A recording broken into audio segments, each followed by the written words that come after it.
We've already seen land and we have also seen soil.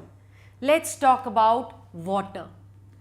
There are certain facts which you must remember about water. First of all, that water is a renewable resource.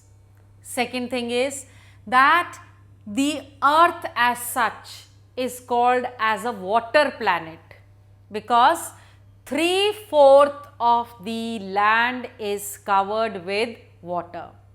It could be in the form of oceans and big rivers. Of course, the ocean water is saline and not fit for consumption. So, the water which is available for consumption, which is called as fresh water, is only 2.7%.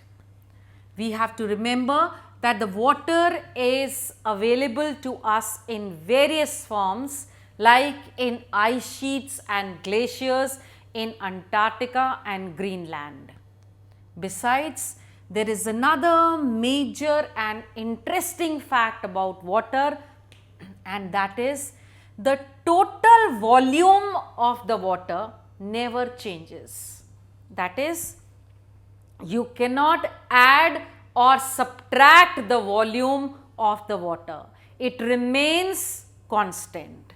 Of course, the abundance of the water varies, meaning to say that the water varies, what it is found varies from place to place. At some places you could have scarcity of water, at other places you could have floods.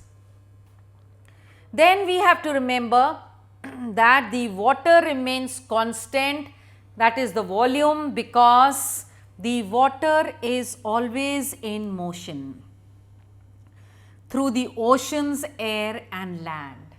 And this movement of water on the ocean, air and land is through evaporation, precipitation and runoff, which is called as water cycle. Now let's try and understand this. Ocean, as I said, when the evaporation takes place here, the water of the ocean here, when it evaporates, it definitely moves to the air, and the precipitation takes place and it reaches the land, and then the runoff, that is the movement starts. So this is a very interesting fact. What is water cycle? The movement of the water in ocean, air and land through evaporation, precipitation and runoff is termed as water cycle.